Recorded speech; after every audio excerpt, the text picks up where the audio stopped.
वालेकुम students, this is Ayesha Fatima. Welcome to my YouTube channel.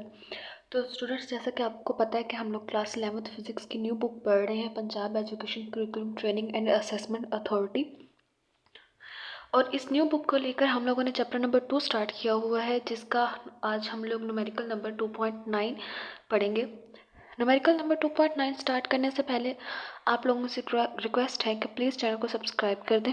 अगर video अच्छी लगे तो लाइक करें, शेयर करें और कमेंट्स में ज़रूर बताएं कि आपको लेक्चर कैसा लगा। न्यूमेरिकल नंबर 2.9 की जो स्टेटमेंट है वो ये है कि वाई डज रेंज यानी कि R of a projectile remains the same, यानी कि हमारे पास जो प्रोजेक्टाइल की रेंज है वो सेम रहती है। When angle of projection is changed from theta to theta dash is equal to 90 degree negative theta, यानी कि हमारे पास एक एंगल ऑफ प्रोजेक्शन है। पहले हमारे पास जो एंगल ऑफ प्रोजेक्शन था वो थीटा था, बाद में हमारे पास जो एंगल ऑफ प्रोजेक्शन है वो theta dash is equal to 90 degree negative theta हो गया। यानी कि पहले हमारे पास जो एंगल ऑफ प्रोजेक्शन था वो था हमारे पास थीटा, बाद में theta dash is equal to 90 degree negative theta हो गया। यानी कि हमारे पास जो रेंज थी प्रोजेक्टाइल की वो सेम रही, चाहे थीटा, यानी कि जो हमारे पास एंगल ऑफ प्रोजेक्शन है वो थीटा से theta to theta dash is equal to 90 degree minus theta हो गया, लेकिन हमारे पास जो प्रोजेक्टाइल की रेंज है वो सेम है। तो इसलिए उन्होंने हमें कहा है कि also show that for complementary angles of projection, यानी हमारे पास जो कॉम्प्लीमेंट्री एंगल्स ऑफ प्रोजेक्शन होते हैं उनकी जो रेशो होती है R over R dash is equal to 1 होती है। स्टूडेंट्स, रेंज को फाइंड आउट करने का फार्मूला हमारे पास जो है वो है V I square sine 2 theta over जी।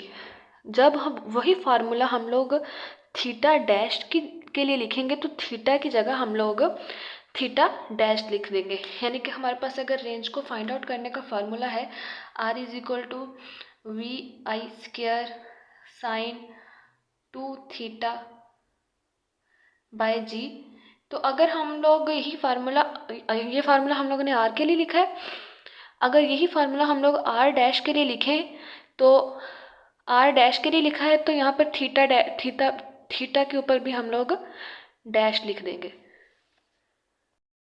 तो अब देखिए इस न्यूमेरिकल में हमारे पास डाटा क्या क्या दिया गया है। इस न्यूमेरिकल में हमारे पास सबसे पहला जो डाटा दिया गया है वो है एंगल ऑफ प्रोजेक्शन।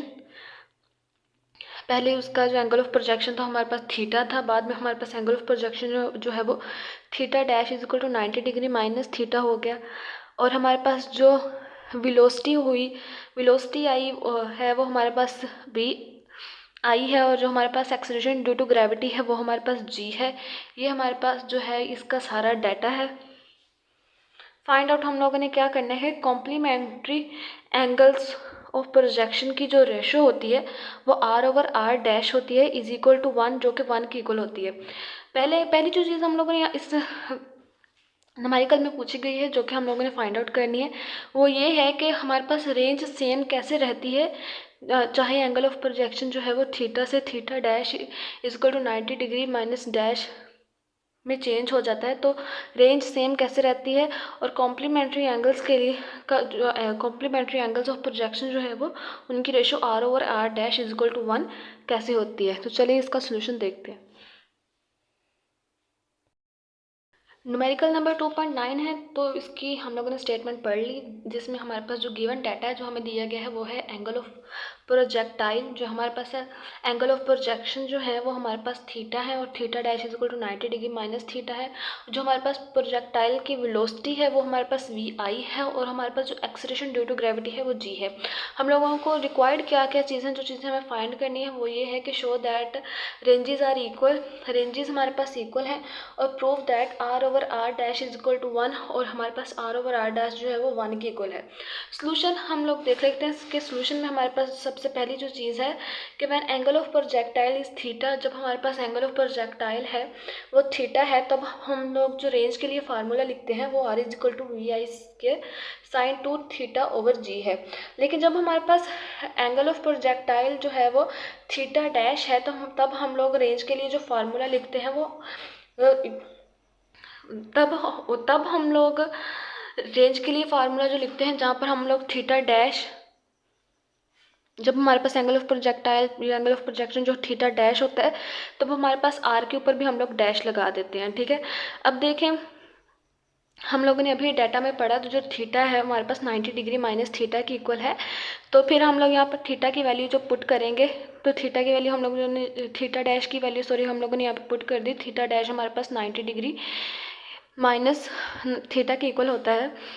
तो जब हम लोगों ने इसकी वैल्यू पुट कर दी, तो हमारे पास R dash is equal to V I square sine 2 into 90 degree minus 2 theta over G, यानी कि ये हमारे पास जो 2 है वो अंदर जाकर मल्टीप्लाई होगा। तो हमारे पास जो आर डैश जो है वो हमारे पास आ जाएगा V I square sine 180 degree negative 2 theta divided by G. अब देखिए स्टूडेंट्स, हम लोगों ने मैथमेटिक्स में पढ़ा है कि 180 डिग्री जो है हमारे पास 180 डिग्री माइनस थीटा, ये हमारे पास साइन थीटा की इक्वल होती है, यानी कि 180 डिग्री माइनस थीटा हमारे पास साइन थीटा की इक्वल है। तो यहाँ पे 180 डिग्री माइनस थीटा की जब हम लोग वैल्यू साइन थीटा पुट करेंगे, तो हमारे पास R dash is equal to V I square sign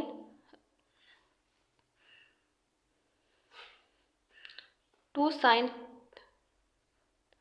sorry, तो हमारे पास जो वैल्यू आ जाएगी वो आ जाएगी R dash is equal to V I square sine 2 theta by ji.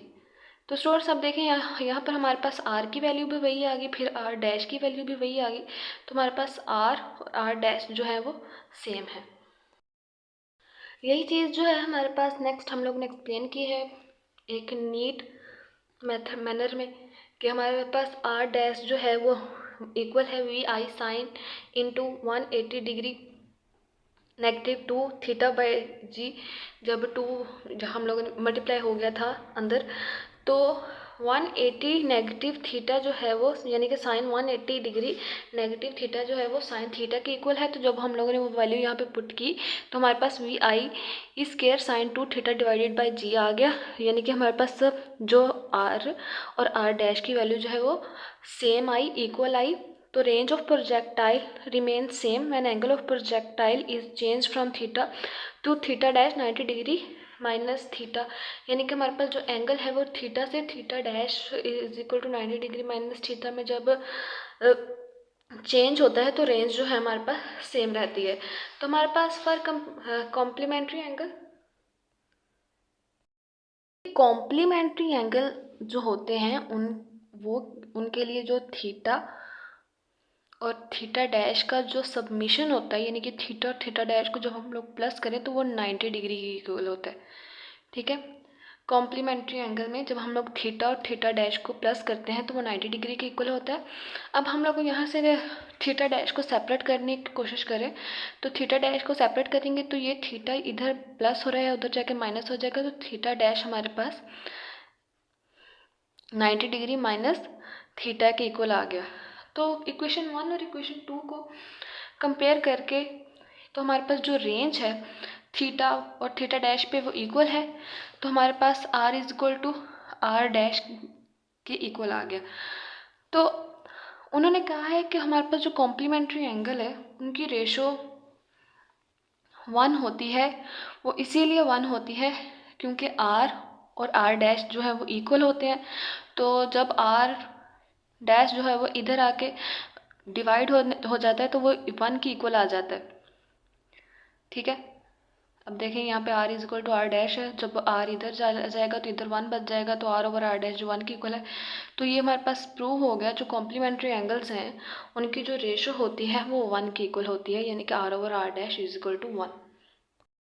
Next जो हमारे पास न्यूमेरिकल है वो है 2.10, यानी कि हमारे पास उन्होंने 2.10 में कहा गया ट्रॉली ऑफ मैस 1 kg, यानी कि एक ट्रॉली है जिसका मैस 1 kg है, moving with velocity 1 metre per second, वो 1 मीटर पर सेकंड की वेलोसिटी के साथ मूव करती है, collide with a similar trolley, और एक सिमिलर ट्रॉली के साथ कोलाइड कर जाती है जो कि रेस्ट पे होती है।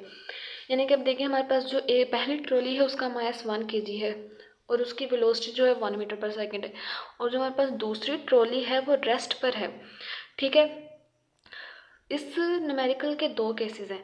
पहला केस ये है कि जब कोलिजन होती है, यानी कि पहली ट्रॉली जिसका मैस 1 kg है, वेलोसिटी 1 मीटर पर सेकेंड है, वो दूसरी ट्रॉली के साथ कोलाइड करती है जो कि रेस्ट में है।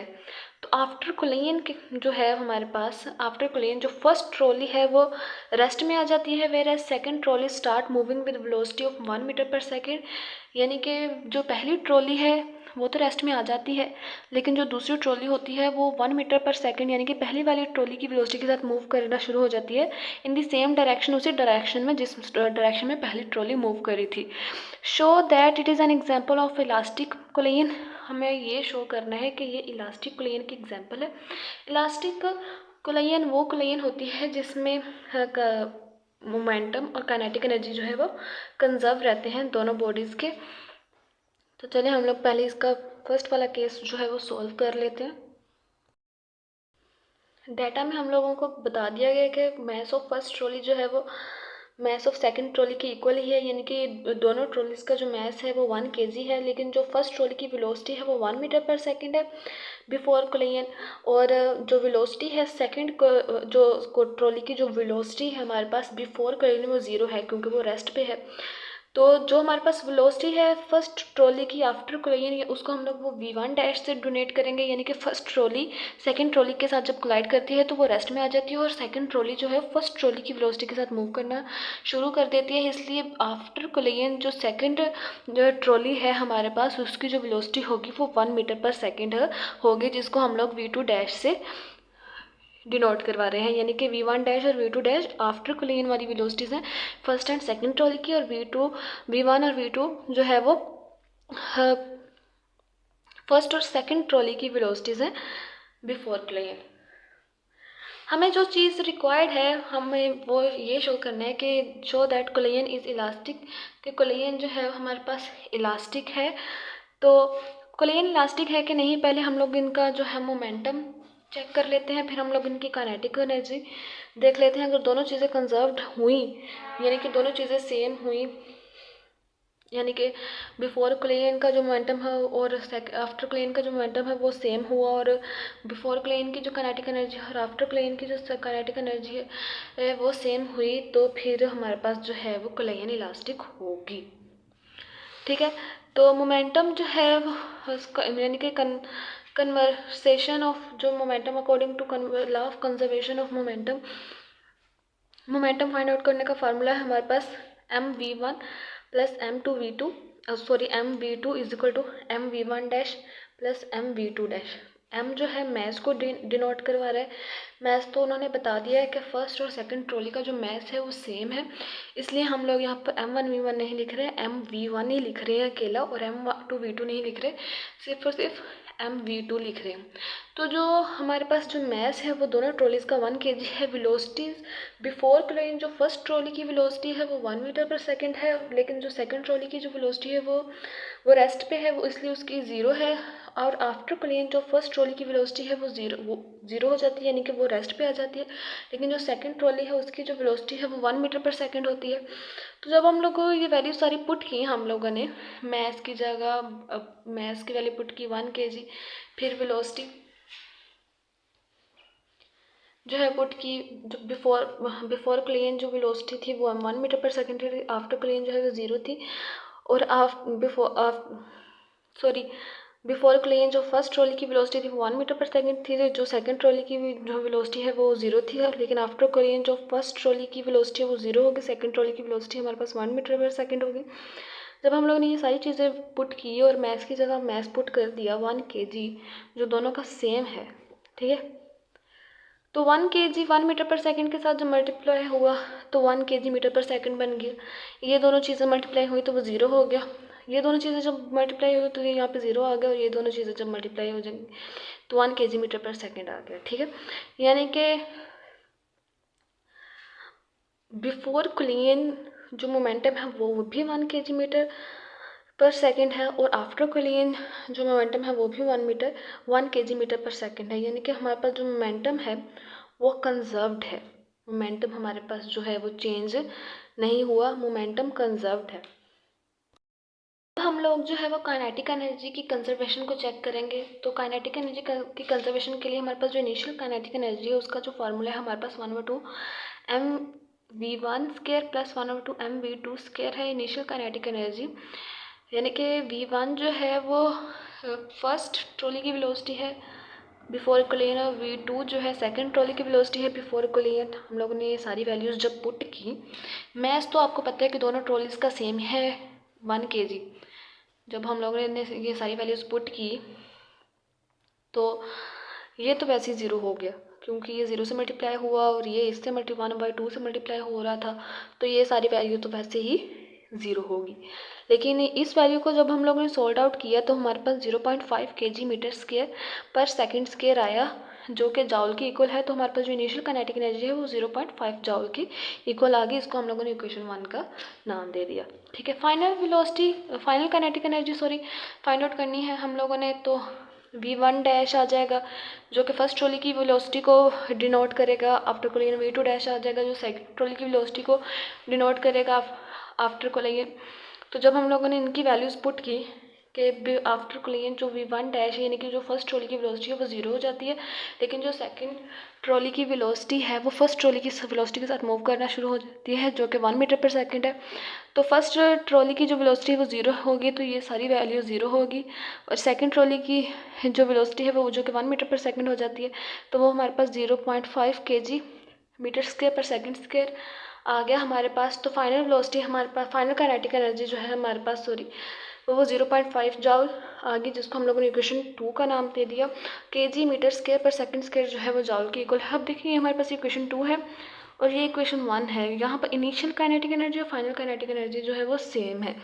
तो यानी कि हमारे पास जो काइनेटिक एनर्जी है वो कंजर्व रहती है, इसलिए हमारे पास बहुत काइनेटिक एनर्जी और मोमेंटम जो है कंजर्व्ड है। तो जो हमारे पास जो कोलिजन होगी वो इलास्टिक होगी। तो ये सही है, ये कोलिजन इलास्टिक ही है। नेक्स्ट हमारे पास जो पार्ट 2 है हमारे पास 2.10 का, वो ये है कि हमारे पास after the collision they stick together, यानी कि एक ट्रॉली है जिसका मैस 1 kg है, वो 1 मीटर पर सेकंड की वेलोसिटी के साथ मूव कर रही है। ये वाली चीज़ तो हम लोगों ने पहले पढ़नी है ना। तो जब वो कोलाइड करते हैं विद सिमिलर ट्रॉली जो कि रेस्ट पर है, तो कोलिजन के बाद वो दोनों स्टिक हो जाती हैं, यानी कि जो पहली ट्रॉली है उसका मैस m1 और m2 और दूसरी ट्रॉली है जिसका मैस m2 है, वो दोनों मिलकर एक मैस बनाते हैं कैपिटल M और move away with the velocity 0.5 metre per second. यानी कि जब वो दोनों बॉडीज को स्टिक हो जाती हैं तो वो एक वेलोसिटी के साथ मूव करना शुरू हो जाती हैं, जो कि है 0.5 metre per second. Show that it is an example of inelastic collision. उन्होंने कहा है कि ये शो करवाएं कि ये एक इनइलास्टिक कोलिजन की एग्जाम्पल है। तो ये शो करवाना इजी है।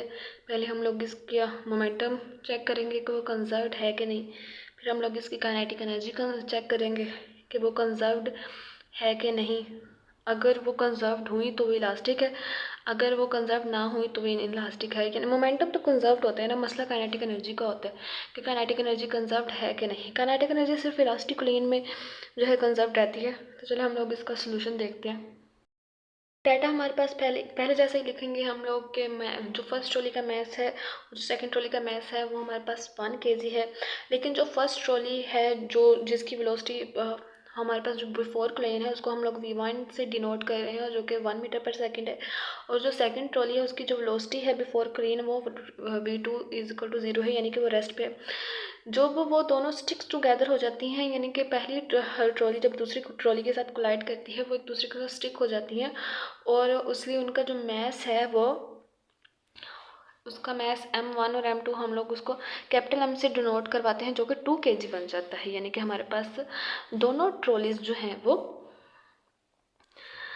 2 kg का वेट रखती हैं, क्योंकि हमारे पास जो फर्स्ट ट्रॉली है उसका मैस भी m1 है, दूसरी ट्रॉली है उसका फर्स्ट ट्रॉली है उसका मैस m1 है, यानी कि m1 = 1 kg। जो दूसरी ट्रॉली है उसका मैस m2 है, यानी कि m2 = 1 kg। जब वो दोनों आपस में स्टिक हो जाती हैं तो हम लोग उनके मैस को, टोटल मैस को कैपिटल M से डिनोट करवाते हैं, तो वो हमारे पास 2 kg हो गया।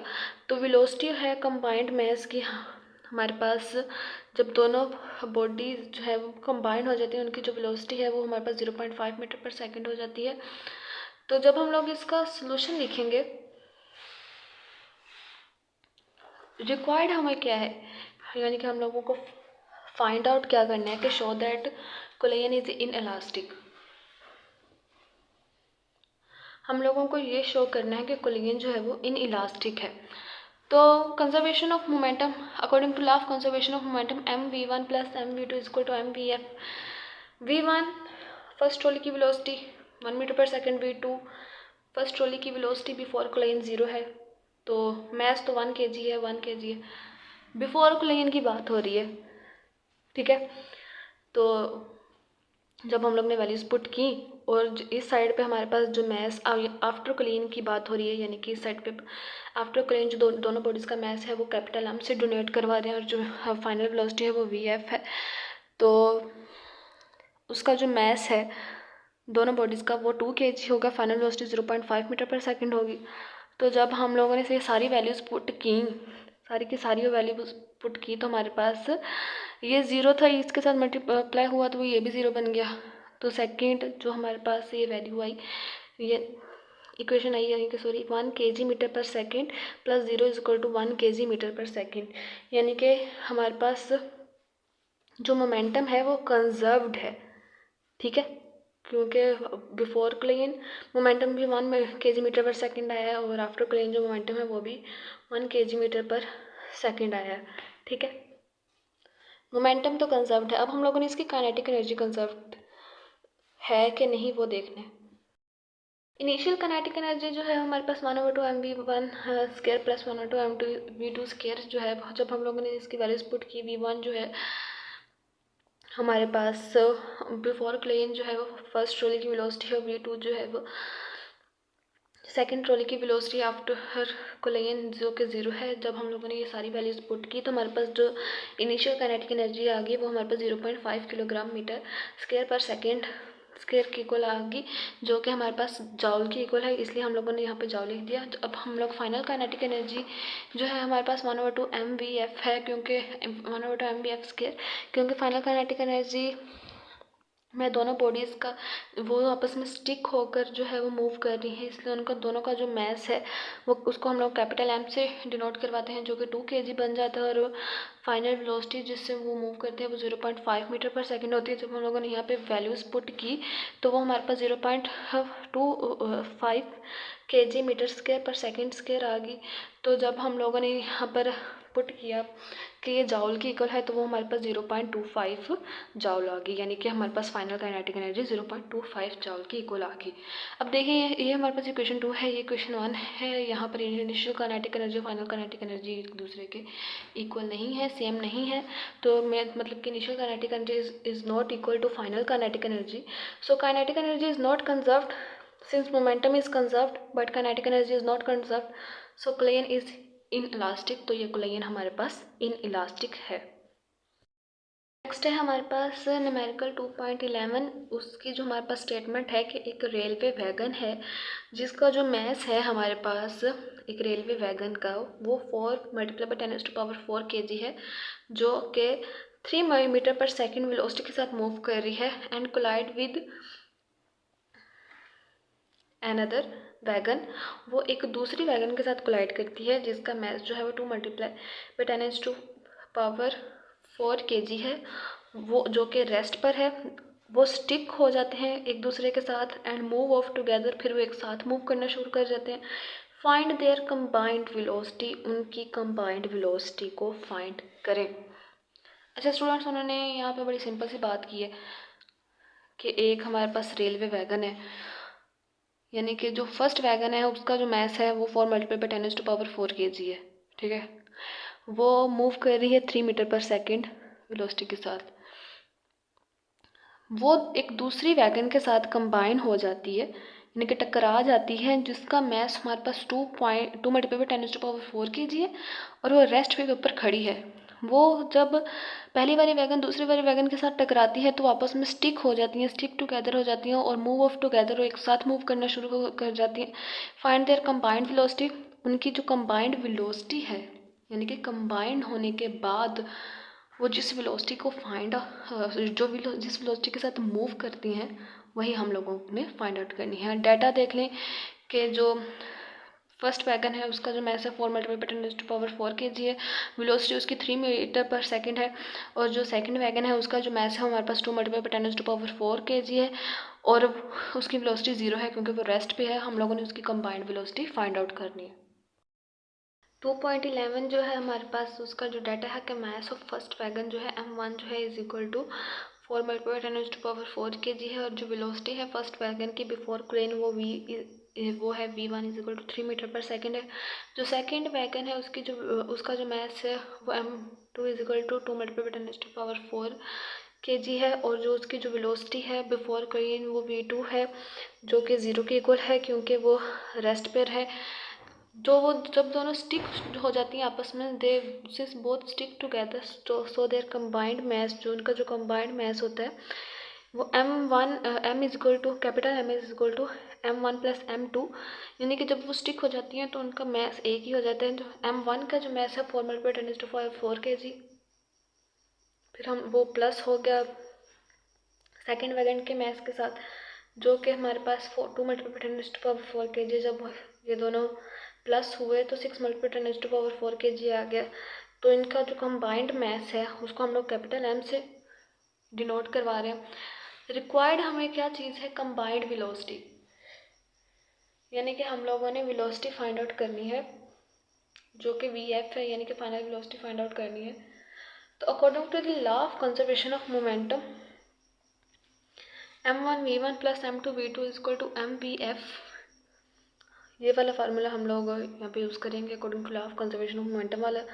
जब सारी वैल्यूज पुट की, m1 की मैस m1 जो है वो भी पुट किया, उसकी वेलोसिटी v1 भी पुट की जो कि 3 मीटर पर सेकंड है। फिर दूसरी बॉडी बिफोर क्लेन जिसका मैस 2 मल्टीप्लाई 10⁻⁴ kg है और आफ्टर कोलिजन जो है आफ्टर कोलिजन उसकी जो बिफोर कोलिजन उसकी वेलोसिटी 0 है।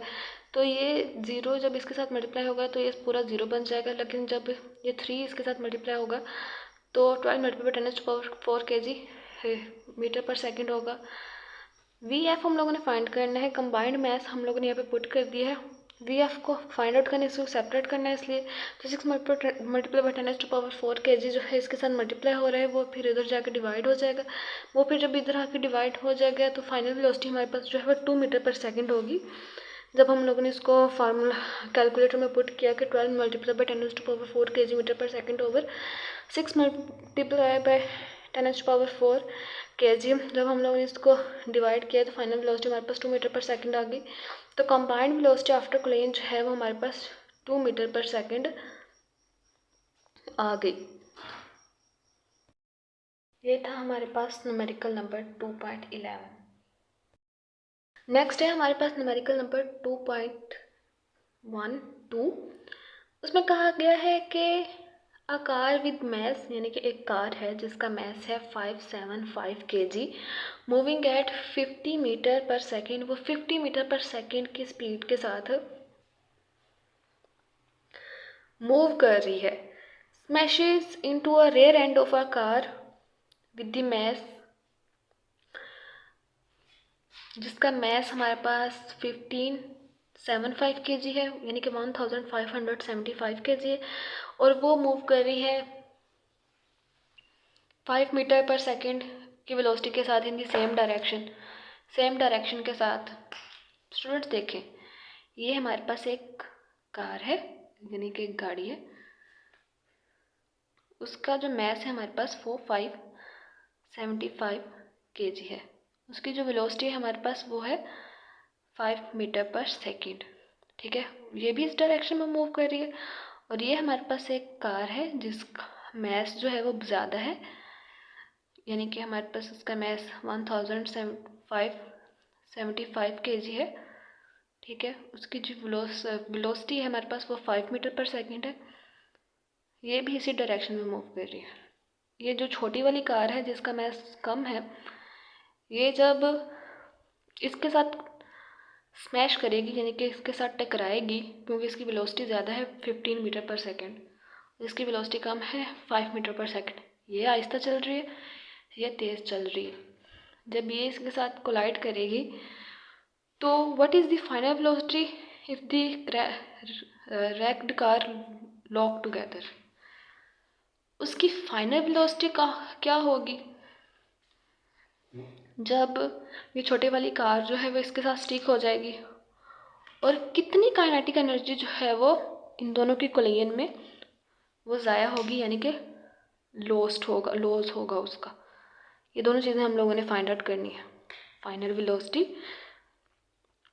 यानी कि जब ये दोनों कारें आपस में स्टिक हो जाएंगी, ये दोनों कारें जब इकट्ठे मिलके जो है वो चलना शुरू हो जाएंगी, ये छोटी और बड़ी कार स्टिक होने के बाद, तब उसकी वेलोसिटी क्या होगी और कितनी काइनेटिक एनर्जी जो है वो हमारे पास लॉस होगी। ये दोनों चीज़ें हम लोगों ने फाइंड आउट करनी है। हमारे पास का जो मैस है फर्स्ट कार का m1 is equal to 575 kg, उसकी जो फर्स्ट कार की वेलोसिटी है बिफोर कोलिजन वो हमारे पास 15 मीटर पर सेकंड है। जो सेकंड कार का मैस है m2 is equal to 1575 kg है, लेकिन जो उसकी जो वेलोसिटी है सेकंड कार की बिफोर कोलिजन वो 5 मीटर पर सेकंड है। जब दोनों कार्स जो है वो स्टिक हो जाती हैं, since both cars sticks together after collision, so their combined mass is capital M. उसका जो कंबाइंड मैस है उसको हम लोग कैपिटल एम से डिनोट करवाते हैं, जो कि m1 और m2 के सबमिशन के इक्वल होता है। m1 हमारे पास 575 kg है, m1 हमारे पास 575 kg है, m2 जो है वो 1575 kg है। जब दोनों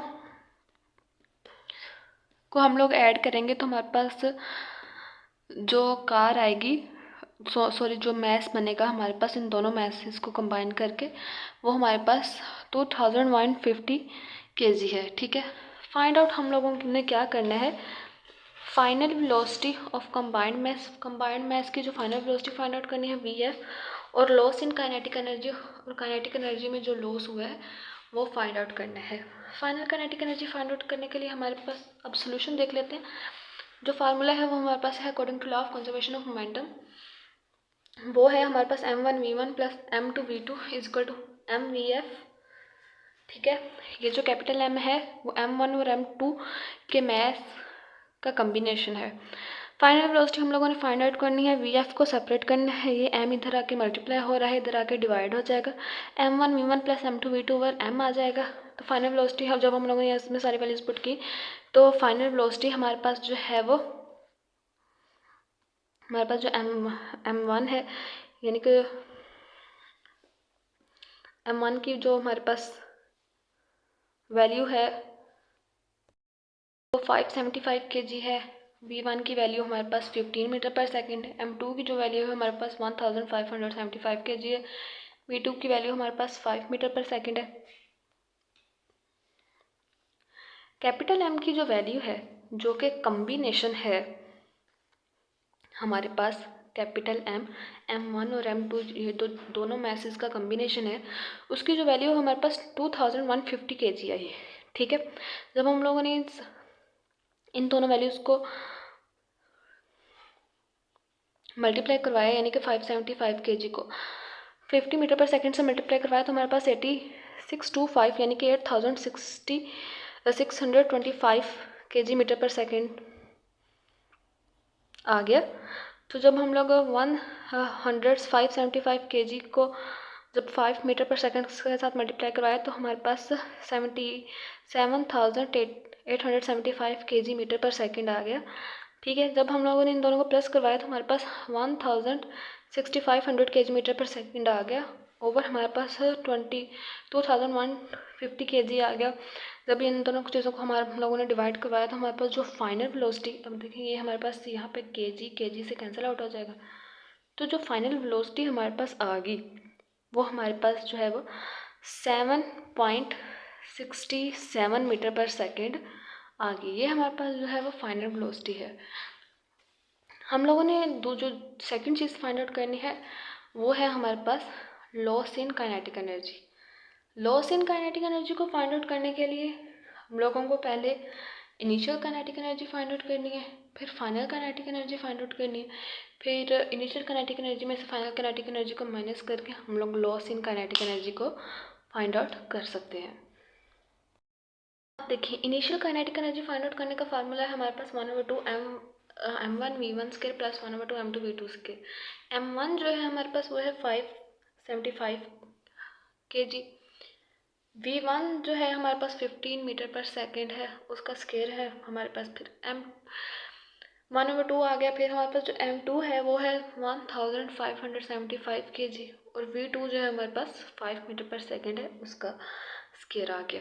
ठीक है, जब हम लोगों ने ये सारी चीज़ को फाइंड आउट किया, यानी कि सारी चीज़ को सोल्ड आउट कर लिया, तो हमारे पास जो इनिशियल काइनेटिक एनर्जी आ गई वो 84,375 जॉउल आ गई।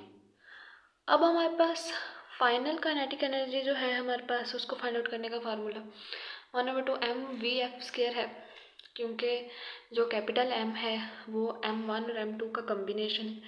हम लोगों ने उसको कैपिटल M से डिनोट करवाया है। तो जब हम लोगों ने यहाँ पे वैल्यूज़ को पुट किया तो हमारे पास जो कैपिटल M की वैल्यू है वो 2150 kg की इक्वल आई। जो vf स्क्वायर है, यानी कि जो फाइनल वेलोसिटी हमारे पास है vf स्क्वायर, वो है 7.67 मीटर पर सेकेंड का स्क्वायर। ठीक है, वेलोसिटी को हम लोगों ने अभी according to law of conservation of momentum के थ्रू फाइंड आउट किया है। तो फाइनल वेलोसिटी की वैल्यू पुट की vf की 7.67 मीटर पर सेकेंड स्क्वायर। जब हम लोगों ने इस सारी चीज़ को जो है वो सॉल्व आउट किया तो हमारे पास 63,241 जॉउल हमारे पास जो फाइनल काइनेटिक एनर्जी आ गई।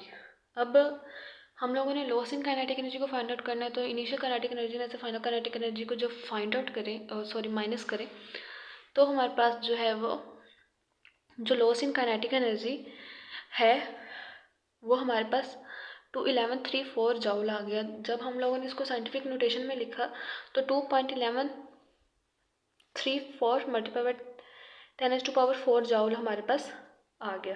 तो हमारे पास जो फिर लॉस इन काइनेटिक एनर्जी हुआ वो हमारे पास 2.11 मल्टीप्लाई बाय 10⁻⁴ जॉउल हुआ। ठीक है, ओके स्टूडेंट्स, उम्मीद है कि आपको आज के लेक्चर की समझ आ गई होगी। प्लीज़ चैनल को सब्सक्राइब करें, अगर वीडियो अच्छा लगे तो लाइक करें, शेयर करें, कमेंट्स में ज़रूर बताएं कि आपको लेक्चर कैसा लगा वीडियो। और न्यूमेरिकल्स ये जो नोट्स बना कर मैं आपको पढ़ा रही हूँ, इनको आप साथ साथ नोट ज़रूर कर लिया करें ताकि आपको फ्यूचर में आसानी हो।